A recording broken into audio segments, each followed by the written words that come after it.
They say they've been held under house arrest for nearly 13 years. But tonight, two daughters of King Abdullah of Saudi Arabia speak on camera for the first time to this programme, alleging they're being held against their will by their own father in the royal compound in Jeddah. The astonishing interview comes as the US President Barack Obama has been meeting the king 500 miles away in Radat Karaim. Fatima Manji has this exclusive report. Princess Sahar on the right with her sister Princess Jawahir, speaking out for the first time on camera within the royal compound in Saudi Arabia. They are daughters of King Abdullah. They claim they and their other sisters Maha and Hala have been kept as virtual prisoners.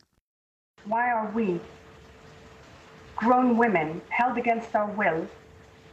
And I believe that we are hostages, actually. This compound, which they filmed for us, is now their entire existence. This is the gate. Their only window onto the world is access to the internet, which they fear will be shut down after this interview. Locks from the outside. This is a risk we're taking, actually, and we're happy to do it, and we know, we understand full well the repercussions, absolutely, but we don't know what's going to happen. It's horrendous. You're cut off, you're isolated, you feel alone, you feel, it's psychologically tormenting. Who is responsible for holding you under this effective house arrest? For sure. Our father, the king, is responsible. President Obama landed in Riyadh earlier today ahead of his meeting with their father, the king. They met at Radat Karaim to discuss Syria and regional security and then had a private dinner. 500 miles away, the king's daughters say the meeting is shameful. Well, actually, any leader, I think, meeting with the king or any Saudi official is responsible for what is happening in Saudi Arabia. It's a shame to meet such a leader that has four women, grown women, locked up just because he wants to. And especially that they speak of human rights. The princesses say they decided to go public after their father said they would never be allowed to leave. He basically threatened us. He told us that our situation will never change, and when he dies, our brothers can continue detaining us and continue the abuse.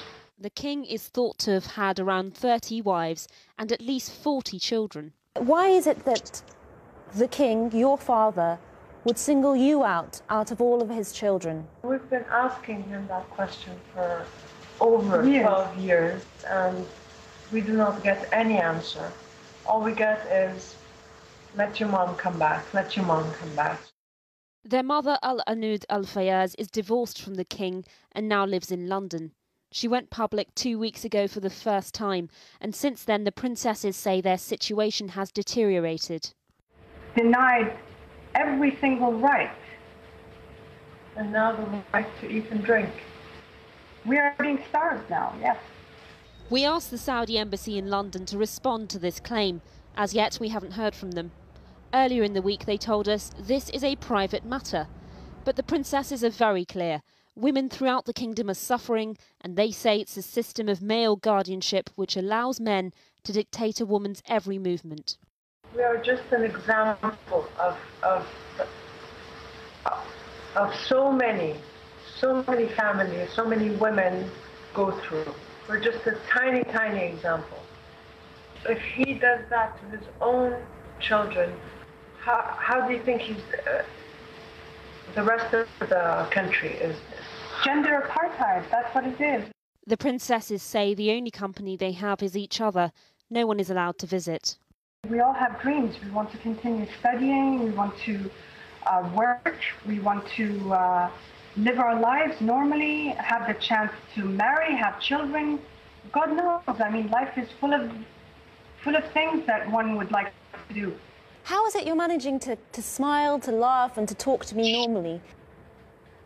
I think faith. I have deep faith in God, and And I know that tomorrow is a better day, and I see the misery of others. We see how others are living, and we're grateful for everything, even the little that we have. We are grateful. And we're fighting for it, and we'll never stop fighting for our rights. And we'll keep fighting them with our smile, we'll keep fighting them with our tears, we'll keep fighting them with our spirits, with our hearts, and we will never stop, even if they're starving us. Never.